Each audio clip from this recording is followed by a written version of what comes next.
Selamat petang, salam sejahtera. Terima kasih karena bersama dengan saya di Nazilin Unity Channel. Akhirnya Anwar Ibrahim pula mendedahkan rahasia perkara yang kita tak pernah tahu berlaku di KLIA yang melibatkan custom. Saudara-saudara sekalian, beberapa waktu yang terdahulu, beberapa hari yang lepas kita digemparkan dengan pendedahan daripada Menteri MOTAC Motek, yaitu Tiong King Sing, apabila beliau menyatakan terdapat berlaku rasuah yang menjijikkan, yang memalukan berlaku di pintu masuk KLIA. Menurut menteri tersebut, berlaku yang mana rasuah diminta untuk beberapa perkara, termasuklah melibatkan RM3.000 sehinggalah 12.000 ringgit. Ini satu perkara jika benar amat memalukan negara kita. Nasib baiklah menteri itu dengan berani mendedahkan perkara itu.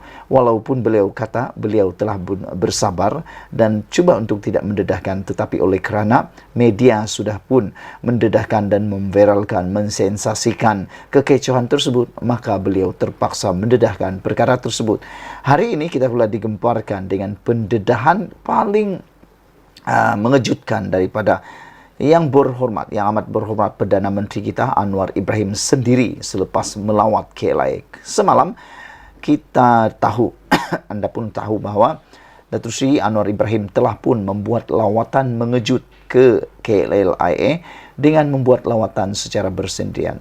Namun demikian, dalam dapatan terkini Anwar Ibrahim memang terdapat beberapa masalah besar yang berlaku di KLIA. Sebelum kita teruskan ulasan ini, jangan lupa anda share video ini supaya semua orang tahu apa sebenarnya yang berlaku di custom, khususnya di KLIA. Ini pasti anda tak pernah tahu dan anda harus dengar dari awal sampai akhir. Anwar Ibrahim menyatakan kekecewaannya kerana hanya satu mesin pengimbas custom di KLIA yang berfungsi. Menurut Anwar Ibrahim, dia pun tak boleh terima, apalagi kita kan sebagai rakyat biasa. Saya secara pribadi, saya pun hairan dan saya tak boleh terima bagaimana mesin pengimbas custom di KLIA hanya satu yang berfungsi, sedangkan ianya adalah tempat yang melibatkan ramai orang. Oleh sebab itulah Anwar Ibrahim kata beliau kecewa hanya satu mesin pengimbas custom di KLIA yang berfungsi. Ini satu pendedahan daripada Anwar Ibrahim sendiri yang tak pernah orang beritahu kepada kita. Ikuti terus apa yang dikatakan oleh Anwar Ibrahim. Perdana Menteri Malaysia Anwar Ibrahim melahirkan rasa kecewa apabila lawatan mengejutnya ke lapangan terbang antarabangsa Kuala Lumpur KLIA semalam mendapati hanya satu daripada 7 mesin pengimbas custom beroperasi. Anwar berkata beliau difahamkan mesin itu telah rosak sejak tahun lalu dan seharusnya digantikan segera memandangkan keperluan mendesak di pintu masuk negara seperti lapangan terbang. Inilah yang mengecewakan Anwar Ibrahim. Bayangkan di tempat itu, menurut laporan ini, Anwar Ibrahim mendapati hanya satu daripada 7 mesin pengimbas custom beroperasi. Ada 7, tapi satu sahaja yang berfungsi. 6 lagi tak beroperasi kerana telah rosak. Yang menyedihkan, ianya telah rosak sejak tahun lalu lagi. Tapi persoalannya, kata Anwar Ibrahim, kenapa tidak diperbaiki dengan segera? Menurut Anwar Ibrahim, kerajaan boleh berbelanja menggantikan mesin pengimbas rosak terbabit, namun tidak mendapat maklumat daripada pegawai agensi terbabit. Ini benar-benar mengecewakan kita. Jangan saja sampai sudah keperluannya mendadak baru tiba-tiba menyibuk pula terhege-hege nak kata ini alasannya, itu alasannya dan sebagainya. Kata Anwar Ibrahim, kebetulan saya Menteri Keuangan, custom bawah tanggung jawab saya. Takkan nak tunggu menteri turun baru nak tahu rosak, kata Anwar Ibrahim berucap pada Majlis Perhimpunan Bulanan Warga Jabatan Perdana Menteri. Pada Julai 2020, bekas Ketua Pengarah Kastam Abdul Latif Abdul Kadir berkata agensi itu akan menambah 20 mesin pengimbas berkualiti tinggi di pintu masuk negara termasuk lapangan terbang bagi menggantikan mesin lama dalam usaha mengekang penyeludupan dada secara kurier. Menurutnya, kos pembelian itu membabitkan perbelanjaan kira-kira RM200 juta dan diterima penghujung tahun 2020. Semalam, Anwar mengadakan lawatan mengejut di KLIA untuk meninjau operasi immigration di pintu masuk negara itu. Lawatan itu dipercayai susulan kekecauan di KLIA baru-baru ini membabitkan Menteri Pelancongan Seni dan Budaya Tiong King Seng yang mengakui individu ditularkan bagi membantu seorang warga China yang ditahan daripada memasuki Malaysia. Tiong mendakwa wujudnya budaya rasuah membabitkan segelintir pegawai dan penyalahgunaan kuasa kronik di pintu masuk negara. Sementara itu, Anwar berkata sebahagian besar anggota immigration bertugas dengan baik, namun kecewa masih ada sekelompok kecil masih mengamalkan cara lama. Hanya beberapa kelompok kecil yang masih melakukan dengan cara lama yang perlu diambil tindakan segera dan keras. Jika berlaku akan menjejaskan kerja kita, imej penjawat awam dan negara, kata beliau lagi. Yang menariknya tentang pendedahan ini ialah ada beberapa perkara. Pertama, Anwar kata ada 7 mesin tapi 1 sahaja yang berfungsi. Selain daripada itu, mesin itu telah diketahui rosak sejak tahun lepas. Tapi Anwar kata, kenapa tidak memohon?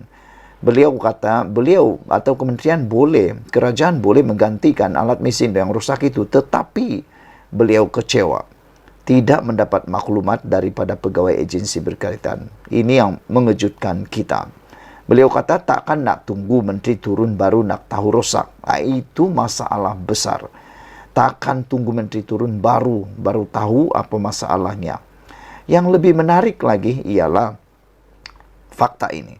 Pada Julai tahun 2020, bekas Ketua Pengarah Kastam Abdul Latif Abdul Kadir berkata, agensi itu akan menambah 20 mesin pengimbas berkualiti tinggi di pintu masuk negara, termasuk lapangan terbang bagi menggantikan mesin lama dalam usaha mengekang penyelundupan dada secara kurir. Menurutnya, kos pembelian itu membabitkan perbelanjaan kira-kira 200 juta ringgit dan diterima penghujung 2020. Semalam Anwar mengadakan lawatan tersebut di KLIA. Jadi, menjadi persoalan kita, kalau betul lah berlaku penggantian 20 mesin pengimbas berkualiti tinggi ini telah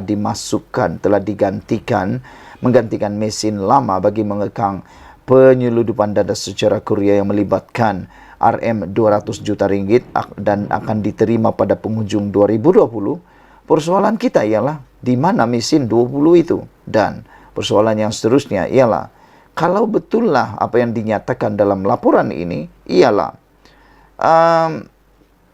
sudah dapatkah 20 mesin tersebut yang membabitkan perbelanjaan kira-kira 200 juta itu? Itu persoalan kita. Tolong tinggalkan komen kita. Anda tekan butang subscribe dan share video ini. Kita jumpa lagi. Bye-bye. Selamat pagi, salam sejahtera. Terima kasih karena bersama dengan saya di Nazlin Unity Channel. Petang-petang, tengah hari, pagi-pagi, salam sejahtera. Saudara-saudara sekalian, pendedahan kali ini pasti mengejutkan kita semua karena ianya melibatkan jutaan ataupun duit puluhan juta yang dihutang oleh bekas menteri. Sebelum kita teruskan ulasan kali ini, mohon kiranya Anda bantu saya tekan butang subscribe di bawah ini, dan tekan butang subscribe itu percuma, serta share video ini supaya semua orang tahu rupa-rupanya ada juga menteri-menteri yang ada hutang puluhan juta tapi tak bayar. Memalukan sungguh. Ini boleh kata menjijikkan lah kan. Bayangkan seorang menteri tak bayar hutang. Dan yang menuntut pula ini ialah orang yang paling kita ketahui banyak kali menimbulkan kontroversi. Kadang-kadang beliau juga mempunyai mulut yang agak kadang-kadang macam tiada insurans lah, macam itulah. Tapi terkena pula dengan dia. Padan mukalah. Kalau betullah bekas menteri ini berhutang puluhan juta terhadap Alif Sukri. Pagi ini kita dikejutkan dengan laporan dari Sinar Harian menulis Alif Sukri tuntut bekas menteri bayar hutang puluhan juta. Siapalah agak-agaknya bekas menteri yang ada puluhan juta hutang ini ya? Anda boleh tulis dalam ruangan komen, mungkin Anda dapat meneka siapa bekas menteri yang ada hutang puluhan juta ini. Bayangkan, sudahlah bekas menteri, gaji besar, pendapatan besar, silap sikit banyak lagi pendapatan besar, tapi ada pula hutang puluhan juta dengan Alif Sukri. Yang menjadi persoalan saya ialah, apa yang dibuat dengan uang puluhan juta dan kenapa daripada Alif Sukri pula diminta? Itu menjadi persoalan. Apa hubungan bekas menteri dengan Alif Sukri ini? Sehingga Alif Sukri boleh pula menjadi tempat meminjam uang puluhan juta. Saudara-saudara, ahli perniagaan yang juga pempengaruh Datuk Alif Sukri Kamarul Zaman menuntut seorang bekas menteri bergelar Tan Sri untuk menjelaskan hutang berjumlah puluhan juta kepadanya. Bayangkan seorang Tan Sri, kalaulah pada pendapat saya lah kan, kalau orang itu bekas menteri, beliau pula ialah Tan Sri, mana mungkinlah dia ada hutang sehingga puluhan juta. Tapi terbukti apa yang saya pikir itu salah. Rupa-rupanya ada juga bekas menteri Tan Sri, ahli politik yang sanggup berhutang berpuluh juta pula ini. Dan orangnya pula tempat berhutang tidak lain tidak bukan Alif Sukri. Alif Sukri ini yang macam kita tahu, dia akan cakap tanpa insurans. Jadi nasib badanlah kepada bekas menteri ini kerana terhutang pula terhadap Alif Sukri. Alif Sukri mendakwa beliau berkali-kali cuba menghubungi individu tersebut, namun sehingga kini masih tiada respon. Siapalah agak-agaknya bekas menteri ini ya? Apalah guna duit itu sampai puluhan juta dia hutang? Nggak tahulah. Takkan bekas menteri macam ini saya hubungi dia tak angkat. Saya WhatsApp dia tak balas. Dulu nak pinjam, nak minta bantuan, dialah terhege-hege nak jumpa saya, kata Alif Sukri. Maulah saya sangat kalau Alif Sukri ini cepat-cepat mendedahkan siapa bekas menteri ini. Kata Alif Sukri, saya tak nak cerita perkara sebenar. Nanti malu satu keluarga Tan Sri. Jadi saya sabar sahajalah. Orang Langkawi mesti kenal dia, hartawan satu Malaysia, katanya dalam satu hantaran di Instagram pada Ahad. Jadi dia sudah berikan satu clue. Tan Sri, yang pastinya bukan Tun, nasib baik, bukan Tun. Yang pastinya dia adalah keluarga Tan Sri, kata Alif Sukri. Dia kata nanti malu satu keluarga Tan Sri. Dan orang itu ialah orang Langkawi, mesti kenal dia, kata Alif Sukri. Tak pastilah dia orang Langkawi kah, dia tinggal di Langkawi kah, tapi yang pasti Alif Sukri kata orang Langkawi mesti kenal dia, hartawan satu Malaysia. Yang hairan, bagaimana seorang hartawan yang terkenal boleh berhutang puluhan juta? Apa yang dia buat? Apa yang dia guna dengan duit itu? Hantaran tersebut mendapat perhatian pengguna di laman maya berkenan dengan perkara tersebut dengan 9,756 tanda suka diberikan.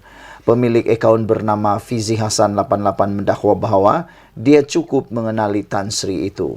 Saya kenal Tan Sri ini sebab saya pernah bekerja di hotel miliknya. Wah, rupa-rupanya ini identiti dia. Tan Sri ini ada hotel. Wah, pertama dia dikenali di Langkawi kerana dia hartawan di Langkawi, kata Alif Sukri. Selain itu, dia juga ada hotel menurut Fizi ini. Dia ada hotel. Menurutnya lagi, saya berhenti dari hotel itu pun sebab malas nak sebut, kata Fizi Hasan 88 dalam ruangan komentar hantaran Alif Sukri itu. Seorang lagi individu bernama Eza Azaiti dipercayai bekerja di bawah Tan Sri tersebut berkata, ramai dalam kalangan pekerja tersebut, termasuk dirinya, tidak dibayar gaji semenjak pandemik COVID-19 dahulu. Oh, teruk juga Tan Sri ini ya. Sudahlah bekas menteri, hartawan lagi, tapi tak bayar gaji pekerja sejak pandemik COVID-19. Aduh, jijiknya. Saya jika ada halal dunia dan saya tidak akan halal dunia dan akhirat duit gaji saya, ujar beliau. Coba teka. Agak-agak kamu kenal ke siapa yang didedahkan oleh Alif Sukri ini? Sebelum kita berpisah, awas jangan ingat menteri, bekas menteri kaya raya. Mereka mungkin kelihatan kaya raya, besar keretanya, besar rumahnya, istrinya mungkin 1 orang atau 2 orang atau 3 orang atau 4 orang. Janganlah kamu terkejut kalau tiba-tiba pula didedahkan berhutang puluhan juta. Dan janganlah juga kamu terkejut kalau orang itu tidak mahu bayar gaji. Sudah kaya, tak bayar gaji. Sudah kaya, tak pula bayar hutang lagi. Sebelum kita berpisah, sila tekan butang subscribe dan share video ini. Jangan lupa berikan komen Anda. Cuba teka siapa orang itu, ikuti terus ulasan selepas ini. Selamat pagi, salam sejahtera. Terima kasih karena bersama dengan saya di Nazilin Unity Channel. Saudara-saudara sekalian, isu yang hangat melibatkan Anwar Ibrahim dan Hadi Awang hari ini ialah apabila satu tular di media sosial yang menulis doa ambil Hadi atau ambil nyawa Hadi. Apa komen Anwar Ibrahim terhadap komen yang tular ataupun tulisan yang tular ini? Saudara-saudara sekalian, sebelum kita teruskan ulasan kali ini, jangan lupa tinggalkan komen Anda. Menurut Anwar Ibrahim, doa ambil nyawa Hadi, Anwar tuntut supaya Zaki minta maaf segera. Inilah kualiti kepimpinan Perdana Menteri yang kita mahu. Kualiti kepimpinan yang mahu kita ada di Malaysia ini. Yang mana walaupun bersengketa, walaupun bermusuhan dalam bidang politik, namun tetap juga memikirkan tentang adab dan juga batasan. Anwar Ibrahim walaupun kita lihat dikecam hebat oleh semua pemimpin termasuk musuh politik beliau, namun Anwar Ibrahim masih mempunyai batasan yang kita lihat kualiti kepimpinan yang luar biasa. Sehingga kan Anwar Ibrahim menyular tindakan seorang ahli yaitu Zaki yang mana telah menulis doa ambil nyawa Hadi sebagai satu perbuatan yang melampau. Perdana Menteri Anwar Ibrahim mengarahkan salah seorang pengguna media sosial yang dianggap dekat dengan PKR agar segera memohon maaf kerana bersikap biadab ke atas Abdul Hadi Awang. Kata Anwar Ibrahim, individu terbabit perlu memohon maaf segera atas keterlanjurannya kepada Presiden PAS berkenan. Saya membantah dan kesal dengan ciapan biadab Zaki Yamani dan mengarahkan beliau untuk memohon maaf dengan kadar segera, tegas Anwar dalam ciapannya di Twitter. Terdahulu, pengguna Twitter berkenan menciap sesuatu yang dianggap melampau. Ia berikutan laporan mengenai keadaan kesihatan Abdul Hadi yang dikatakan merosot dan sedang diberikan rawatan oleh pihak hospital. Selain Abdul Hadi, Zaki juga mengaitkan doanya itu dengan bekas Perdana Menteri Dr. Mahathir Mohamad. Doa, Ya Allah, ambillah nyawa Abdul Hadi Awang, hentikan kerosakan yang dilakukannya di muka bumi, hentikan fitnah yang dibawanya terhadap agamamu. PS, ambil sekali Mahathir, ciap beliau di dalam Twitter. Keadaan kesihatan bekas Duta Khas bertaraf menteri itu dimaklumkan sendiri oleh anaknya, Muhammad Khalil Abdul Hadi, menerusi catatan di Facebook pada pagi semalam. Menurut Muhammad Khalil, Abdul Hadi telah berada dalam keadaan uzur ketika Majlis Pelancaran Jentera Pilihan Raya Pemuda PAS Terengganu pada 27 Jun lalu. Bagaimanapun, katanya, Abdul Hadi tetap menggagahkan dirinya untuk hadir program berkenan. Sepatutnya doakan hidayah.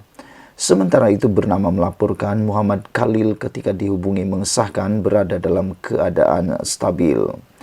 Kali terakhir Abdul Hadi dilaporkan dimasukkan ke hospital ialah pada Februari tahun lalu apabila dia mengalami sesak nafas sebelum dipindahkan ke Institut Jantung Negara IJN untuk rawatan lanjut.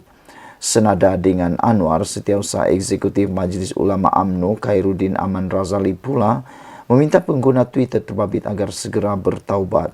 Sesiapa yang mendoakan kematian seseorang yang sedang sakit kerana berbeza parti politik perlu bertaubat memohon ampun kepada Allah dan juga perlu meminta maaf kepada empunya diri dan ahli keluarganya.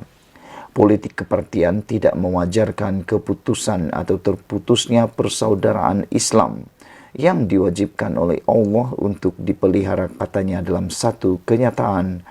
Tambah Khairuddin adalah tidak wajar untuk seseorang mendoakan keburukan dan kematian orang lain hanya kerana perbezaan politik kepartian. Janganlah mendoakan keburukan ke atas seseorang yang berbeza pendirian dalam persaingan politik kepartian. Apatah lagi mendoakan kematian seseorang yang sedang sakit, kata beliau.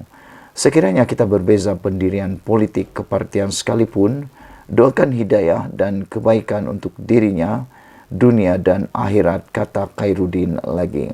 Saya bersetuju dengan apa yang dikatakan oleh Khairuddin dan juga Anwar Ibrahim, yang mana bagaimanapun perbezaan politiknya, perkara yang melampau seperti mendoakan kematian itu perlu dielakkan. Dan lebih penting lagi, inilah ciri kepimpinan yang kita cari, seperti Anwar Ibrahim, yang mana lawan tetap lawan, tetapi saudara dalam agama tetap diutamakan. Sekian dulu untuk kali ini. Jangan lupa tinggalkan komen Anda, tekan butang subscribe. Kita jumpa lagi. Bye-bye.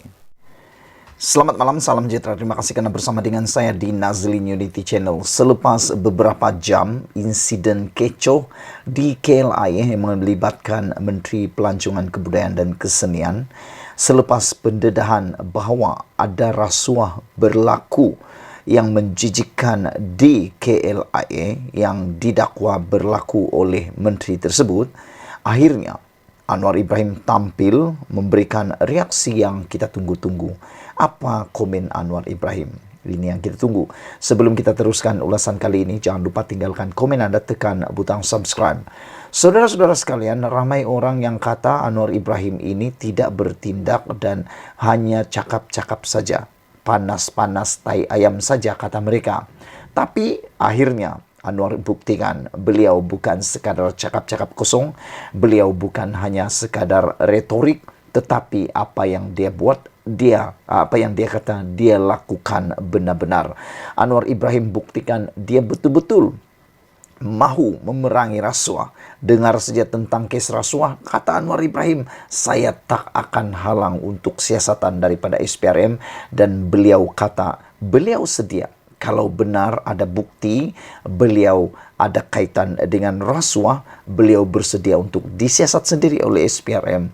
Kalau benar dia mengayakan keluarga beliau, kata Anwar Ibrahim, ini pasti membuatkan lutut-lutut musuh-musuh Anwar bergegar dan bergetar.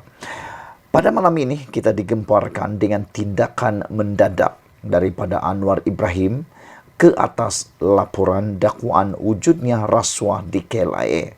Ada orang jangka Anwar Ibrahim hanya berdiam diri, terutamanya pemimpin-pemimpin ataupun blok-blok musuh yang cuba mau menjatuhkan Anwar Ibrahim. Tetapi Anwar Ibrahim akhirnya tampil memberikan respon muktamad. Hari ini kita dilaporkan Anwar Ibrahim melakukan lawatan mengejut ke Custom dan Immigration KLIA secara bersendirian. Ini macam satu cerita seorang sultan dalam sejarah Melayu, yang mana beliau sanggup menyiasat ke bawah, baginda sanggup menyiasat ke bawah, menjadi atau menyamar seperti rakyat biasa, hanya semata-mata mahu melihat bagaimana keadaan di dalam rakyat baginda sendiri. Anda pasti tahu siapa cerita itu. Baginda itu siapa? Yang mana baginda telah menyebabkan kerajaan baginda makmur dan aman. Hari ini Anwar Ibrahim melakukan perkara yang sama apabila membuat lawatan mengejut ke Custom dan Immigration KLIA, dan yang lebih penting lagi, beliau secara bersendirian. Ini yang kita mahu.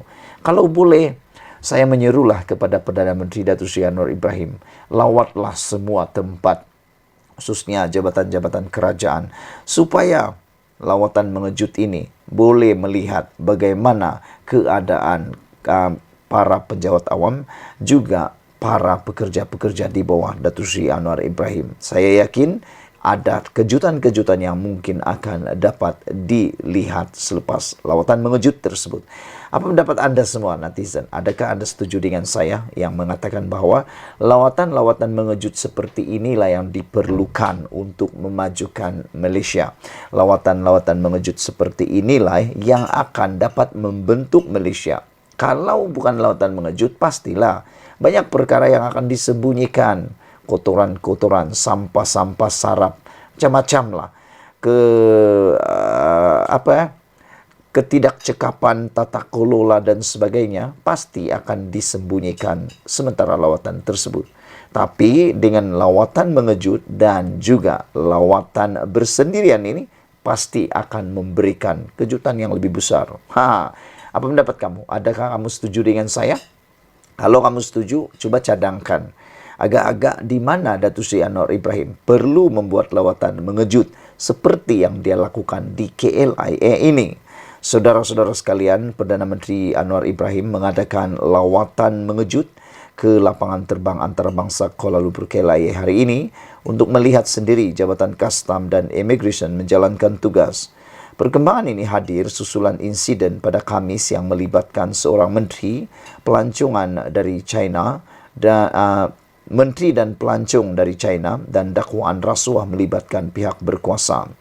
Dalam satu kenyataan hari ini, Anwar berkata Kabinet akan membincangkan perkara itu Rabu ini dan memberi jaminan bahawa siasatan akan dijalankan berhubung perkara itu. Tindakan akan diambil terhadap mereka yang terlibat sekiranya terdapat sebarang kesilapan yang tidak sepatutnya berlaku sehingga menjejaskan operasi, katanya, memetik Malaysia kini. Khamis lalu, Menteri Pelancongan Kesenian dan Kebudayaan Tiong King Sing melepasi kaunter immigration untuk menyelamatkan seorang pelancong yang ditahan. Menteri itu mengakui perbuatannya dan berkata ia bagi mendedahkan rasuah di kalangan pegawai KLIA di KLIA. Tiong mendakwa warga China itu bukanlah orang pertama yang menerima layanan sedemikian apabila tiba di Malaysia. Sementara itu, dalam kunjungannya hari ini, Anwar berkata ada beberapa perkara perlu diperbaiki. Umumnya, majoriti petugas immigration berjalan dengan baik, cuma ada beberapa masalah. Kita adakan siasatan untuk perbaiki atau jika ada kesilapan, kita ambil tindakan yang sewajarnya, kata beliau. Saya cuba teliti langkah-langkah yang diambil dan setakat ini, saya lihat immigration beri respon yang sangat baik dan positif. Yang perlu dikenal pasti beberapa perkara kecil yang masih tidak mampu membawa perubahan, termasuk berdepan dengan beberapa tuduhan, katanya. Tambahnya, Kabinet akan mengadakan perbincangan mengenai operasi kedua-dua jabatan itu. Bernama melaporkan, Anwar tidak ditemani menteri atau pemimpin tertinggi semasa kunjungannya yang berlangsung selama 30 menit. Lawatan mengejut itu dilakukan sebelum Perdana Menteri menuju ke Kompleks Bunga Raya bagi mengalu-alukan kepulangan yang di Pertuan Agong dan Permaisuri daripada menunaikan ibadah haji. Inilah Perdana Menteri yang kita mahukan, Perdana Menteri yang membuat lawatan mengejut. Seperti yang saya katakan di awal ulasan ini, seperti yang pernah dilakukan oleh seorang raja dalam sejarah Melayu, yang mana baginda sanggup menyamar seperti rakyat biasa untuk mahu melihat keadaan sebenar berlaku dalam kalangan rakyat. Inilah yang kita mahu. Dan saya ulang semula, adakah anda setuju kalau Datuk Seri Anwar Ibrahim juga memperluaskan lawatan-lawatan mengejut ini ke jabatan-jabatan lain juga? Kalau anda setuju, cuba cadangkan apa jabatan yang perlu dibuat lawatan mengejut oleh Datuk Seri Anwar Ibrahim. Dan perlulah lawatan itu dibuat mengejut tanpa ada persediaan, dan paling penting, lagi baik Anwar Ibrahim membuat lawatan bersendirian supaya semua perkara-perkara yang perlu diperbaiki secara positifnya boleh diperbaiki dengan segera. Sekian dulu. Malaysia kita punya, kita jaga sama-sama, cintai Malaysiaku. Bye-bye. Selamat petang, salam sejahtera. Ini satu pendedahan yang paling menarik sekali, yaitu berkaitan dengan penemuan oleh SPRM di rumah seorang bekas pengarah Jabatan Air, dan pada waktu serbuan beliau ialah pengarah Jabatan Air. Dan apa yang ditemui oleh SPRM ialah duit tunai, saudara, bukan cukai, bukan cek, bukan online, bukan dalam handphone, bukan dalam cek dan sebagainya, tapi dalam bentuk tunai ditemui sebanyak RM44 juta dalam pejabat, dalam rumah dan dalam kereta pengarah Jabatan Air di mana? Di Sabah. Rupa-rupanya ini kerja dia selama ini yang orang ramai tak tahu. Nak tahu apa yang dia buat sampai dia boleh dapat 44 juta tunai disimpan dalam pejabat, dalam rumah, dalam kereta, dalam entah di mana lagi. Ini yang dia buat rupa-rupanya. Tapi sebelum anda tahu apa yang dia buat, sila tinggalkan dulu komen anda tentang isu duit RM44 juta tunai ini. Dan juga bantu saya, tolong tekan butang subscribe di ruangan subscribe Tekan butang subscribe, itu percuma dan Anda tak perlu bayar apa-apa dan membantu saya mengembangkan channel ini. Saudara-saudara sekalian, uang tunai kira-kira 44 juta, 921 barang kemas, 86 jam tangan mewah, dan 93 unit beg tangan berjenama ditemui dalam serbuan di pejabat rumah dan kenderaan milik bekas pengarah Jabatan Air Negeri JNS Awang Muhammad Tahir Muhammad Talib. Hishamuddin Muhammad Esa berkata, uang tunai RM23 juta ditemui di atas meja perabot. Di atas meja perabot, sofa panjang, kabinet televisyen, dan kabinet kayu, serta di dalam beg semasa serbuan pertama di pejabat Awang Tahir. Anda dapat bayangkan? Mari saya beritahu. Bayangkan kamu masuk ke dalam pejabat bos kamu temui duit 23 juta. 23 juta, bukan 2,3 juta. 23 juta ditemui di mana? Di atas meja pejabat. Atas meja pejabat ada duit belongo. Dikira 23 juta. Selain itu, di sofa pejabat. Sofa pejabat, kamu tahu sofa pejabat? Sofa pejabat, Anda masuk dalam sofa pejabat bos kamu, masuk dalam pejabat bos kamu, buka pintu, duduk di atas sofa panjang, ada duit tunai. Yang lebih menarik lagi, dalam kabinet television. Sekarang aku nak suruh kamu semua pergi ke kabinet TV kamu, buka, agak-agak ada duit tak? Adalah dalam 5-6 ringgit kan, 10 ringgit, 100 tak mungkin lah, takut hilang kan. Tapi bos yang ini, apa dia buat? Letak duit dalam kabinet television. Dan paling menarik lagi, dalam kabinet kayu. Orang ni simpan duit dalam peti emas, dalam peti besi, dengan kunci dan macam-macam. Tapi bos yang seorang ni simpan duit merata-rata. Boleh kata taburlah, bertaburan di meja pejabat, di sofa panjang, kabinet televisyen, dan kabinet kayu, serta dalam beg semasa serbuan. Dan jumlah yang dirampas ketika serbuan pertama itu berjumlah 23 juta. Bukan 2,3 juta, 23 juta. Seterusnya, beliau berkata, 9 juta lagi ditemui di dalam boot Mazda, RM 4 juta di dalam boot Mercedes-Benz, dan 8 juta lagi di dalam peti keselamatan di rumah Awang Tahir. Hishamuddin turut menjelaskan secara terperinci kepada mahkamah lokasi bungkusan wang, barang kemas, dan jam tangan yang terdapat di setiap sudut pejabat Awang Muhammad Tahir, di pantry, rumah, dan kereta pada Pulan Lakaran, dengan merujuk kepada setiap gambar yang diambil. Anda dapat bayangkan itu? Coba bayangkanlah, kamu masuk ke dalam rumah, masuk di rumah dalam pejabat bos kamu, tiba-tiba kamu terjumpa duit, barang kemas, bungkusan duit, jam tangan di setiap sudut pejabat. Aduh, saya pun tak dapat bayangkan bagaimana banyaknya duit itu. Menjawab soalan, Hishamuddin berkata, hanya Awang Tahir yang mempunyai akses ke bilik di pantry tersebut. Kerana ia berada di pejabat Awang Tahir, kunci bilik hanya disimpan oleh Awang Tahir dan pembantu peribadinya. Memaklumkan tiada sesiapa dibenarkan masuk bilik itu selain Awang Tahir. Sementara itu, di rumah Awang Tahir pula, hanya isteri Awang Tahir, Fauzia Piut, yang mempunyai akses ke peti keselamatan di mana wang, barang kemas, jam tangan ditemui, kerana dia satu-satunya orang yang mengetahui nombor gabungan peti keselamatan itu.